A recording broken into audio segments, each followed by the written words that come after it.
La culture gallo sur Radio Laser. La culture et vous. Culture gallo. La culture gallo sur Radio Laser. Bon, c'est la chronique de Bretagne galaise, comme à chaque fois, je sais pas, tous les mois et demi. Et il y a Paulette qui est là. C'est la deuxième fois qu'elle vient. Elle doit y prendre goût. Oui, l'autre coup, nous a parlé de la galette, mais... là, on change carrément. Oh là là, dame, oui. On va quand même causer de Comblesac. Oui. Alors, moi, c'est Marceline, et ça fait déjà un bout de temps que je fais ça. Mais on est toutes les deux de Guichin. Mais on cause toutes les deux la même chose, à peu près le même galop. Oui, on va faire un peu d'histoire locale, l'histoire de Bretagne. Attention, là. Alors, Paulette, tu m'avais commencé l'autre fois, elle me parle de Saint-Convoyant et de Comblesac. Saint-Convoyant, il tenait à Comblesac. Oui. Il tenait en 787, ils disent là, dans les années 790. J'ai vu plus précisément que ça devait être en 87, mais bon, il tenait quand même à Comblesac. Ah oui. Et après, c'était un homme qui a une époque charnière là de l'histoire de Bretagne et qui jouait un rôle important en matière spirituelle, mais autant politique que tout, parce que il était fondateur tout de l'abbaye de Redon. C'est pour ça que son nom figure pas mal. Et même le petit stade de foot à Comblesac, là-bas, il l'appelle Saint-Convoyant. Tu n'as vu prêcher ce bas. Ouais, avec un gars qui faisait du foot et tout, comme le tien. Surtout copain avec Nominoé. Oui, bien sûr. Et ça te de la haute pena, ça quand même. Il y avait déjà ça. Tu à vois, il y a un moment-là. petit bled comme chez nous, là, dame, ça te quand même un sacré personnage, parce que il a fait quand même des belles choses, faut bien le dire. On peut bien être fiers de nos petits bleds là quand même, aussi bataille que maille. Oui. Pas rien, et quand le même. monde de filles, ils savent pas où aller, mais allez donc comme ça, vous allez voir, il y a un truc à visiter là-bas, tu m'as dit. Comme ça, mais il y a des beaux endroits tout plein. Déjà, tu vas au château du Mu, là, il y a une belle propriété avec un bois, et puis t'as l'AF juste en dessous, avec le moulin de Marsat. Et après, le château du Mu, c'est vraiment une belle propriété, c'est à Vaille. T'as le château de Cran, t'as le château il y a le manoir de la Villian, tout. Mais c'est pas mal du tout, c'est des beaux endroits pour aller faire des balades dominicales, des veilles, on sait pas où aller. Et moi, je dis que c'est quand même bien de visiter son coin. Ces endroits-là. Oui, parce que y a-t-il où se promener au marché pour les randonnées. Alors, il y avait de la randonnée, c'est sûr, justement, du côté du Mu, là, mais alors, pour être franc, je vais te dire, je sais pas si c'est encore entretenu, ces passages-là, mais je sais qu'il y en a beaucoup qui allaient faire du vélo, là, par là, et de la rando et tout ça, si. C'est le monde, c'est pas malin d'ici. S'ils veulent aller se promener, c'est pareil, il y a pas malin d'ici, il y a comment que ça s'appelle là, tu sais pas, Saint-Just. Tout. Les demoiselles de Saint-Just, là. Oui. C'est plus près de chez toi, ça, mais. Oui, parce que... raconte-nous l'histoire des filles, des là. demoiselles de Cojou. Oui, les lampes de Cojou, là, qui restent 3 pierres debout, là. Il y a une histoire à ça, je ben. Parce que, les filles, là, elles devaient y aller vip. La veille près, et puis, elles disaient y aller aux parents qu'elles allaient y vip. T'en vas, elles allaient danser, être avec les gars, là, sur les lampes, là. Pour se tirer d'affaires n'est point pêcheux. Je ne sais pas, mais en tout cas, les voilà transformés en pierre, dis donc. Après, tu peux plus faire grand-chose. Mon Dieu donc. Oui, il y en a une à coucher, si vous allez voir les demoiselles de Saint-Just, il y en a une qui est couchée, et puis il y a une autre petite roche à côté. Il paraît qu'elle fut enceinte, et elle, après, avait fait la folle, là, par là, quoi. Ça qu'arrivait à ce moment-là, parce que il y avait point de moyen de il y avait pas les passer à méthodes travers. Non, oui, allez, voilà. Si on continue, dis donc, il y a, après, t'as Renat. Renat, tu parlais de comment Saint-Convoyant, il était tellement intelligent, ce gars-là, il conseillait Nominoé. Et Nominoé, il avait une résidence à Arna. Tout. Ah, mais tu riche tout, lui. Mais ça te raconte Vante. Oui. Alors, justement, Nominoé, il te compte Vante, mais il avait quand même une charge parce que il avait été choisi par, je crois que c'est un gars de Charlemagne. Ah, tu veilles. Louis le Débonnaire. Oui, je veille ça. Tout. Oui, il te responsable des marches de Bretagne. De la Bretagne, quoi. Hein? Et il a vu ce que mis genou à terre devant Louis le Débonnaire. Il a, comment on dit déjà, fait allégeance. Donc il te vassale de Louis le Débonnaire. Madame Louis le Débonnaire, il mourit, comme tout le monde. Bien sûr, ils sont pas il éternels. avait 3 igors. Oui. Et il y avait un qui s'appelait Charles le Chauve. Ah oui. C'est lui qui eut la Francie de l'Ouest, c'est-à-dire la nôtre. Bien. Ça s'appelle pas la France, ça s'appelle la Francie. Ah oui. Mesdames Nominoé, là, ça t'a une tête de beurre-ton, que tu veux. Il dit, dame, je m'y genou à terre C'est pas tout le temps des femmes, mais bon, oui. Il dit, je m'y genou à terre devant le père, mais je vais point me mettre genou à terre devant le gars, devant Charles le Chauve. Ah, mon Dieu. Il dit, les beurretons vont pas payer l'impôt. Ah, non, de là. Ah, ça te déjà des litiges comme ça. Dame, oui. Alors, il profitait il y avait une bagarre entre les 3 frères, là. Il en profitait, dis donc, il monte, il envahit jusqu'au Mans, et puis il revient, après, mais il veut, avec tout ça, aller autour. Oui, ça t'apparaît de... Oui, mais c'est la mode. Mais alors, il revient, et puis, donc il veut pas payer. Alors, le Charles le Chauve, il dit, je vais te les mettre au pas, là, les beurretons. Et il réclame son tribut. Et Nominoé, il dit, écoute donc, c'est qui vient le chercher. S'il le veut, il vient le chercher. Là où il vient le chercher. Tu m'étonnes. Avec une grande armée et tout ça, avec des armures, des gros choix. Tout. Et avec il y avait des protections sur les choix et tout. Ouais. Et ça te lourd, tout ça. Tu m'étonnes. Oui, mais ils s'affrontirent du côté de Bain-sur-Oust. Là où c'est bien mouilleux, là, c'est... Mais oui, mais même, tu m'as dit, chute là-bas, chute Cournon. Il y en a qui disent que ça te même une partie sur Cournon, parce que, et ça serait dans des champs, ils appellent ça, mais c'est des preux, mais ça s'appelle les bouillons. Oui, ça porte bien c'est encore bouillonneux et tout. Oui. Et à ce moment-là, ça devait être bien pire, ça devait être des marailles. Oui. Alors, dame les choix, Charles le Chauve, ils se sont enfoncés. T'as bien trop lourd. T'as bien trop lourd. Alors, dame les beurretons, ils n'ont profité. Ils avaient des foyers javelots, des feuilles en bois. Mais justement, ça passe partout, ça. Et des petites montures qui étaient de receille pour aller là. Je te dis. Dame, ils n'ont mis à mort, hein. Et puis ils étaient malins, les beurretons. Ils en foutaient une tournée de javelot. Hop, ils disparaissaient. Et il allait sur un autre côté. Il recommençait à attaquer d'un autre côté. Et sans arrêt de même. Alors, Louis le Chauve, il a dit, oh là là, ils sont donc bien nombreux. Mais non, il n'étaient pas nombreux, mais...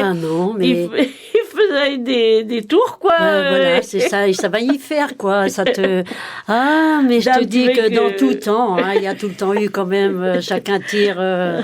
il paraît quand même que ça fut une sacrée bataille. Oui. Il y a eu des morts quand même, comme dans toute guerre, bien sûr, mais je lui tu pars que en dessous des bouillons, là, sur Cournon, il y a un village qui s'appelle Pingili.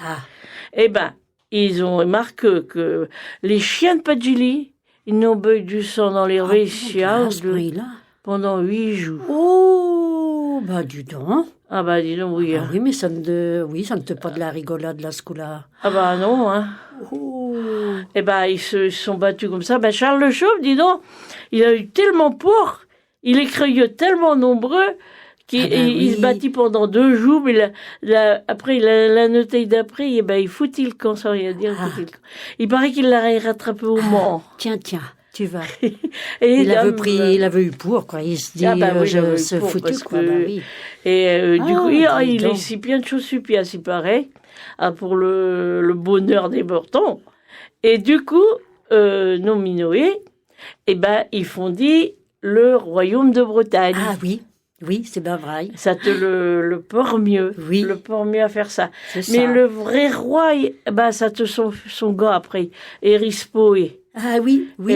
Qui fut sacré. Erispoé. Ouais. Alors, il y avait-il pas Salomon tout. C'est quoi de la descendance. Tout, c'est de la descendance. Et puis, oui, alors je veille là tout que il te issu de parents nobles et son père, il s'appelait Conon.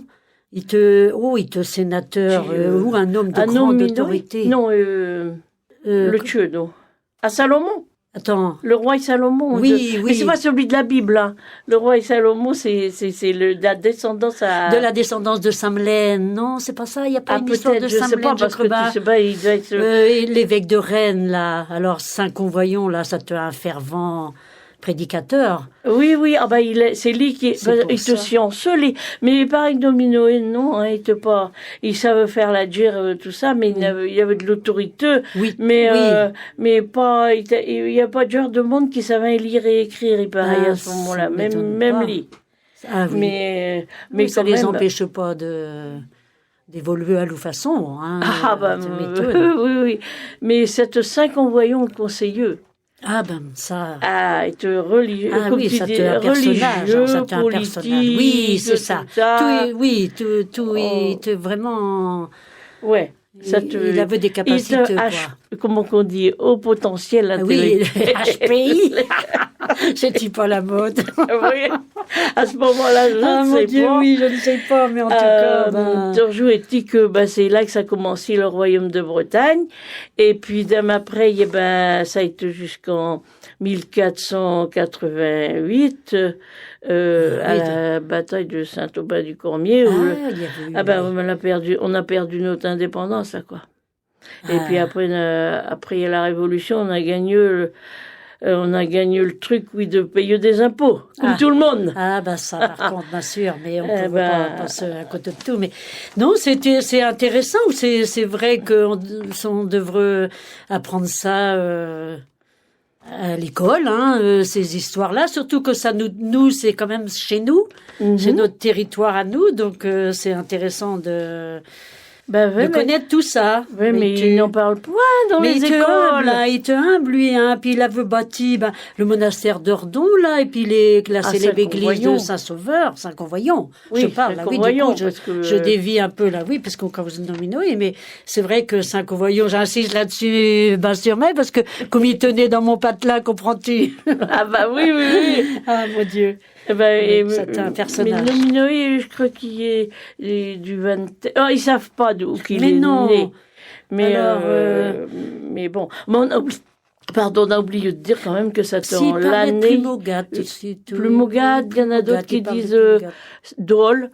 Oui. Ils savent c'est pas vraiment bien défini. C'est comme ça qu'on voyait, il est né à Comblesac et il serait mort à Maxent.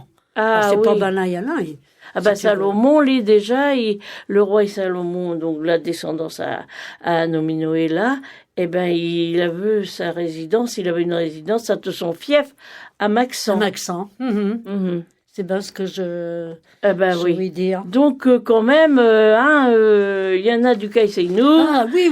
Puis, il y a des belles sorties à faire, des belles sorties à faire tout autour de chez nous, là. Oui, sûrement que, déjà l'île au Pied, tout. C'est pas l'île au Pied qui est pas mal non plus. Mais c'est connu, je pense que. Oui. Mais il y aura d'autres petits coins, des petits coins même. Tiens, j'avais à me dire, l'autre jour là, on fait à la chapelle Bouissy. C'est quand même pas loin de Saint-Nou, là. Mais c'est bien comme tout, là, en dessous, tu quittes le bourg de la chapelle, tu prends la direction de Beauvel, il y a une petite minoterie dans le creux, là, dans le fond, c'est soi-disant très black orage de ça, mais juste, tu tournes à droite, et là, formidable. Vraiment une balade que je conseillerais à n'importe qui par là, parce qu'il y a un grand plan d'eau et c'est plein d'histoires. Hein. C'est pareil, t'as des roches plates. Il y a le bain aux femmes là. Alors t'as une roche qui est couchée comme ça, puis il disait que la femme se baignait. Ça faisait comme une piscine, puis elle allait se sécher sur la roche là, qui est la roche plate. Tu veux m'en envoyer ça nulle part. Ah, mais c'est trop loin bas. Et puis en ce moment, là, c'est verdoyant et je trouve ça beau comme tout. Je dis des filles, on ne sait pas trop où aller comme ça. Le dimanche, tu vas faire une petite sortie avec les petits-enfants, tout ça, mais c'est intéressant comme tout. Tu vois, il n'y a pas besoin de faire trop de kilomètres, c'est à 2 pas de chez nous. Bébé. Hein? Et puis ça ferait du bien aux gosses parce que ils iraient là, ils seraient pas en train de regarder bien sûr, les écrans et tout ça, sûrement. Mais oui, mais on a quand même plein de choses dans notre coin. Dans notre petit coin là, oui, on n'a pas besoin d'aller dans le bout du monde, hein. C'est faire des économies déjà d'essence. Non, mais c'est vrai, on a des beaux coins, hein, faut le dire. Oui, et puis mais moi ce que je regrette, c'est qu'ils n'apprennent pas cette histoire-là à l'école. Oui. Je le dis et je leur dis. Je trouve tout. Ah oui, et puis sûr qu'il faut apprendre l'histoire de France, mais la nôtre elle a des choses particulières quand même. Oui, ça te quand même des célébrités, c'est tout le temps intéressant. Que veux-tu? Hein, on n'est pas encore ministre de l'Éducation nationale. Non, c'est ça, c'est qu'on ne va pas encore mais oui, comme tu dis si bien. Bon, madame, voilà, hein, écoute donc. On a fait notre petit quart d'heure notre petite chronique, hein, je banise, mais j'aime bien, mais quand vous comme ça. Hein, on aurait peut-être des choses à décortiquer avant, peut-être un peu plus approfondies, mais bon, écoute donc, on raconte avec ce qu'on sait, le si peu, quoi. Hein. Oui, puis il faut aller chercher ça, parce que il y a personne qui nous l'amène là. Et encore, nous, on a trouvé ça à droite à gauche, mais il faut presque des scienceux qui viennent bien sûr, des historiens là c'est vrai. Ils feraient des conférences là-dessus pour apprendre au monde, hein, parce que... sûr. Et puis oui, je te le dis qu'il y a une petite chapelle Saint-Convoyant dans le bas du bourg de Coursat. Oui. Elle est toute petite, il y a peut-être 5-6 bancs, je sais même, c'est tout petit, mais c'est rigolo, c'est une belle petite chapelle, tout le temps bien entretenue. Vous avez vous promenez, vous avez comme ça, vous avez Saint-Just, vous avez Basse en français, Basse-sur-Oust et en gallo. Et c'est en fait la bataille là, j'ai oublié de vous le dire, mais ça s'appelle la bataille de Ballon. Mais oui, tiens, au fait, Ballon, c'est ça. Je savais bien qu'on oubliait quelque chose, mais oui. Oui, alors vous cherchez bataille de Ballon, hein, et puis sur votre GPS vous pouvez trouver Ballon. Ballon, bien sûr. Et il y a un monument parce que il y a pas si longtemps que ça, à l'occasion de la fête de la Bretagne à Basse, ils avaient inauguré ce monument là. Et c'est avec des palis comme on trouve dans le coin là-bas. Oui, ça c'est le pays des palis, c'est bien. Ouais. Et donc il y a les frères Gilmotte de Caranteuil parce que ça qui ont contribué à ça. Oui, c'était une boîte qui était bien. Et c'est bien. Hein. Oui. Allez voir sur pièce. Bien sûr. Et bon, puis l'île au Puy, mais Redon est intéressant et tout, hein, parce que la Gacilleux, tout ça, tout. La Gacilleux, c'est tout ça, c'est dans le même. Il y a plein d'endroits super chouettes à voir, hein. Oui, là-dessus. Je crois bien qu'on va s'arrêter là, et on vous invite à le faire du tourisme dans le pays d'Ordon. Voilà. Et Cournon, et comme ça, bien.